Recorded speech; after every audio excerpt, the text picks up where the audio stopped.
This is Rob Beuthling. Good afternoon, everybody. Thanks for your time and attention. We're going to talk about 3 real-world cases that we've utilized StreetLight for our clients throughout the upper Midwest here. One on the demand model side. Then Joe is going to go through a couple examples of how we used it for microsimulation modeling and kind of evaluation within a project study here. And then I'll close it with an example on how we're using it with bike and pedestrian inputs. So with that, next slide, Martin, we'll jump right into our travel demand example. We were developing and updating the Cedar Rapids, Iowa travel demand model. And so we wanted to make sure that the data that we had was as good as we could get. So we decided to go with StreetLight and utilize some of that. So if you want to go to the next slide, to really look at and enhance the model to evaluate what we call district to district movements, like David showed for the city of Madison in their model update, really understand what those different travel patterns are across the region and enhance that demand model to improve that and get those fully represented. Cedar Rapids has the unique feature, like many Midwestern cities, of a water feature through it with the Cedar River. So there was an opportunity across that river to use screen line summaries. And then we also wanted to look at those special generators. So if you want to go to the next slide, Martin, we can talk about that or show you kind of how we use that. And so the challenge was to understand those origin and destination patterns from the regional perspective. And you can see that in the example here of the zone structure, the district structure that we set up around the municipality of Cedar Rapids. And those narrow bands that you see on the outside are the external districts that we had. And so we looked at each of those districts and the travel to that. You can see that in this case, the insights within StreetLight is showing how much travel is between each of those districts, and so we could correlate that with how travel is moving through the Cedar Rapids regional area in that pattern.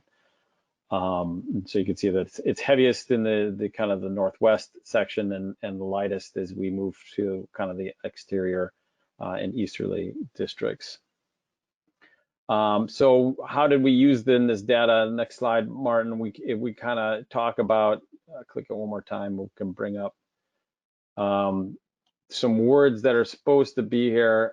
We have, well, on the next slide, well, this is an example of a trip table that comes out of the insights. And what we did is what we tend to do on these demand model sides of things, because we've got an interface with the demand model. We usually use that through a spreadsheet. We can take the patterns that the StreetLight develops based on our districts and careful placement of those zones to correlate the same TAZs within our demand model. We can export that. If you go click it one more time for me, Martin, we can actually show how the StreetLight looks relative trip percentages of the total trip table is shown on the top within StreetLight, and you can see the same kind of pattern is shown within the model. You can see in the kind of the I'll call it the upper left corner of the matrix, where between zones 5 and that there are some trips that are missing, and so this is where StreetLight was able to identify some of those really kind of local specific things that what's happening in the field that the demand model may not be picking up due to its gravity-based things. So we can adjust that demand model to represent what's being shown in StreetLight in that field data. And make that demand model better represent the field conditions. So next, Martin, I think, is going to be Joe talking about our projects along I-43 and how we apply StreetLight to our microsimulation efforts. Joe? Thanks, Rob. Yeah, I just wanted to highlight a couple examples of microsimulation use of StreetLight data here in Milwaukee, so in Ozaukee counties for the I-43 corridor studies. These are two separate projects that we're working on. One is the I-43 URT project, which starts in the Marquette interchange. Our model started at the Marquette interchange and went north to Silver Spring Drive. And then we have the 43 north-south corridor, which goes from a little bit north of Silver Spring Drive through Ulatowski County to Highway 60. These are two corridor planning projects where we're developing BISIM microsimulation models. And our primary use of StreetLight data for both of these projects is to kind of understand and analyze and utilize the StreetLight OD data for trip pattern development for use in developing trip tables in BISIM. And the first things we did for both of these projects was to compare the travel patterns from StreetLight to the regional travel demand model. Next slide. So we looked at a handful of things for both of these projects to kind of compare to the regional demand model. A couple of them are highlighted here for each of these projects. So we wanted to make sure that the same trip pairs were kind of being established in both networks.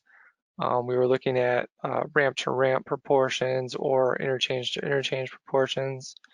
We wanted to look at trip length distributions, so making sure that either short trips or longer trips weren't being over or under shown in either network. And then we wanted to look a little bit at inbound, outbound proportions in and out of each corridor.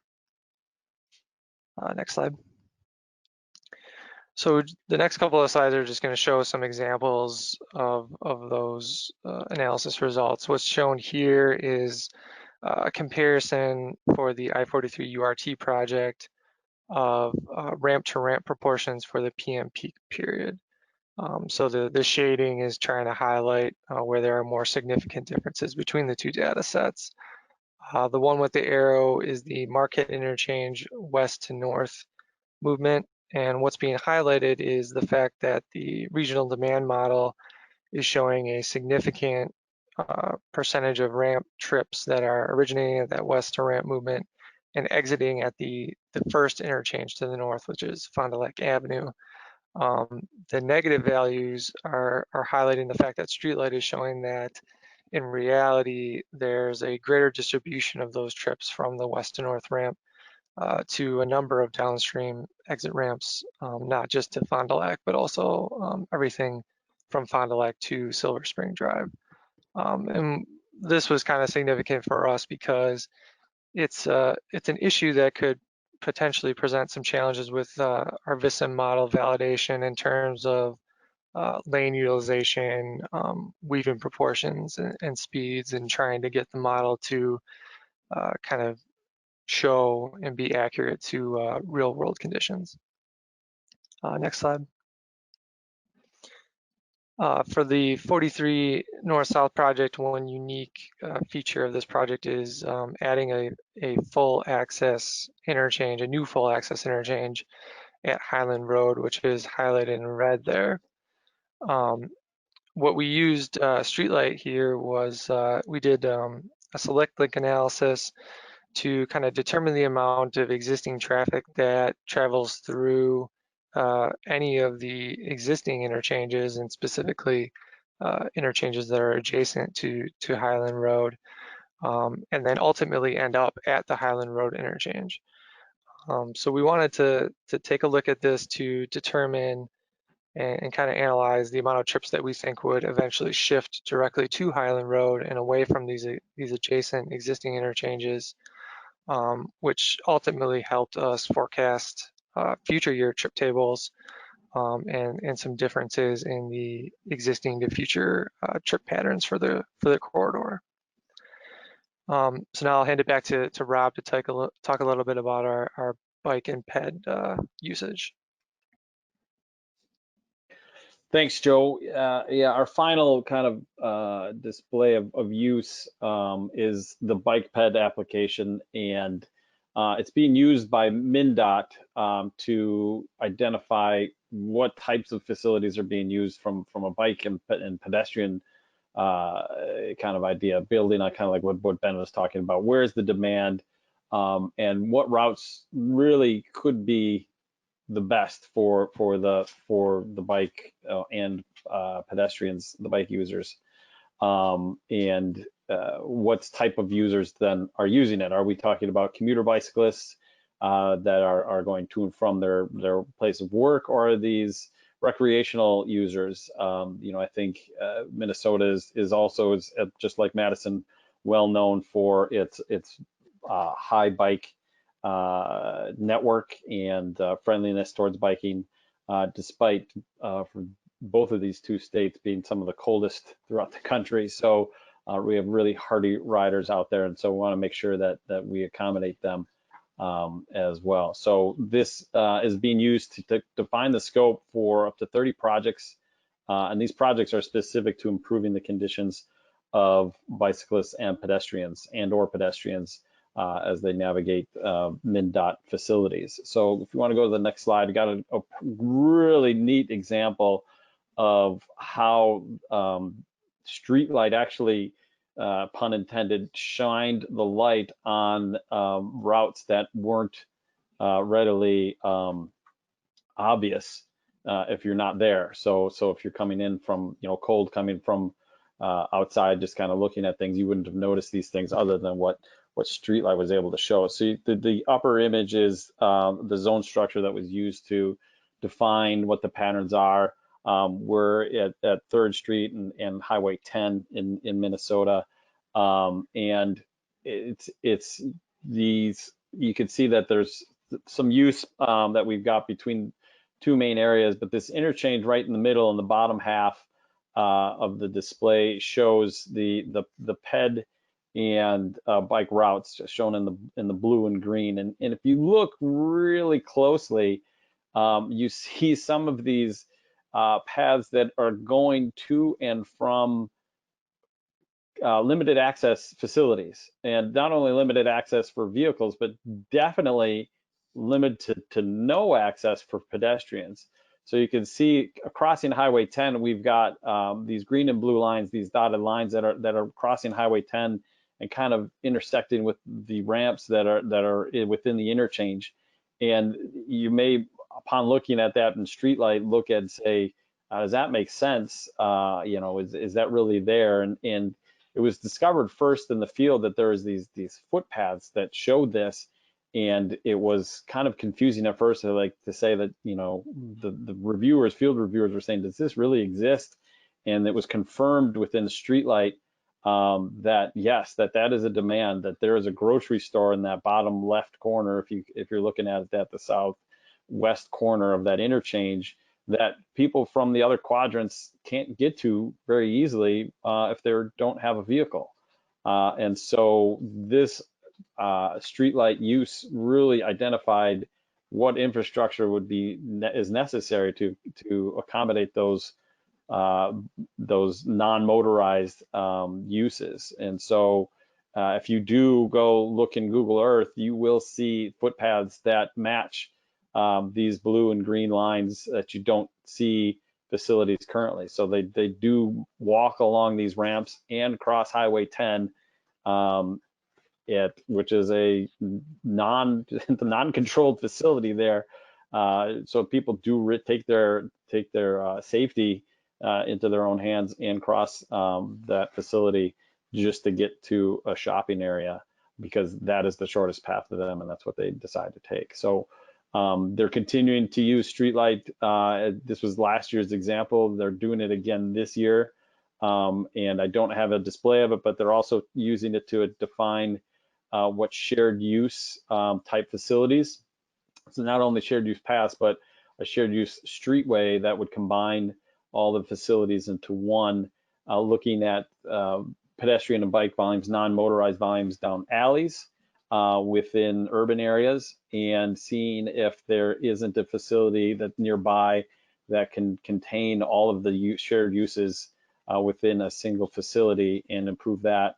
So they're identifying which of those facilities would be have the greatest potential to accommodate all those motorized and non-motorized uses within a single facility. And so it's really, really kind of a neat application of that StreetLight data. And with that, that ends our examples. And Tim, so we'll turn it over to back to you and Martin to handle any questions. Sure. Thanks, Rob. Thanks, Joe. It's this last one was really interesting. One question that came in and probably was sparked by this last slide here. Are there other unique applications that you plan to use StreetLight data for? Yes, we've got one project that we're just kicking off. You guys may have heard of it. It was announced a couple weeks ago by the governor of the I-94 East-West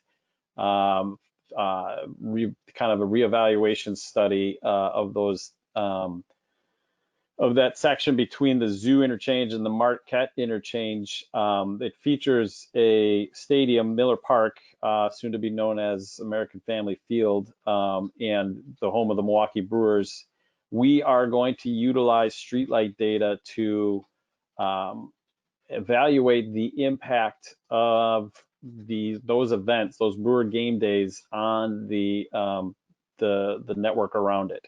So we're actually going to set up a zone structure that will accommodate the average weekday traffic patterns and incorporate those. And then we're going to set up another zone structure more based on those area zones that take into account the parking areas within the Miller Park or AmFam Field, or whatever you want to call it, within and around the stadium, and track trips to and from the stadium that will layer on top of our weekday analysis, so we could analyze a couple different scenarios with that, what it's like to have a weekday PM peak period with a day game, which day games usually overlap the start of the PM peak. The ending of that game is usually around 4 or 5 o'clock PM, and therefore when you have everybody exiting the stadium and pouring out onto the interstate at the same time that everybody is exiting downtown Milwaukee and wants to get home,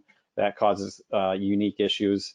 And then a PM peak with a night game as well, where everybody's coming to the stadium at the same time that the PM peak is occurring. So those tailgaters and everybody that want to get into the stadium and enjoy some time before the night game starts, those will be incorporated into our analysis of the alternatives to make sure that the Brewers and the stadium itself are being served by any of the proposed alternatives. The Brew Crew will be happy about that. Right. We got one more question here, Rob. Are the non-motorized facilities being created to meet the demand to that grocery store? Say the question again. Are non-motorized facilities being created to meet the demand to the grocery store? Yeah, so the result, the purpose of this study that is being done for MnDOT is recommending facilities, and throughout all of the different facilities, they're looking at each of them and prioritizing which ones would be most effective to accommodate those non-motorized uses. So I can't tell you exactly if this specific project is being built, but I do know that it went into the list and was part of that priority list, so that MnDOT could direct its non-motorized funds most effectively. Awesome. We have one more question here. This one is actually for Brian Porter. Brian, what other business areas within WisDOT do you think would benefit from using StreetLight data? Sure. Yeah, I think I mentioned in the slides, both from a planning perspective and both at our central office and likely in our regions as well. And traffic operations, again, both centrally and in the regions, would probably be the most applicable examples.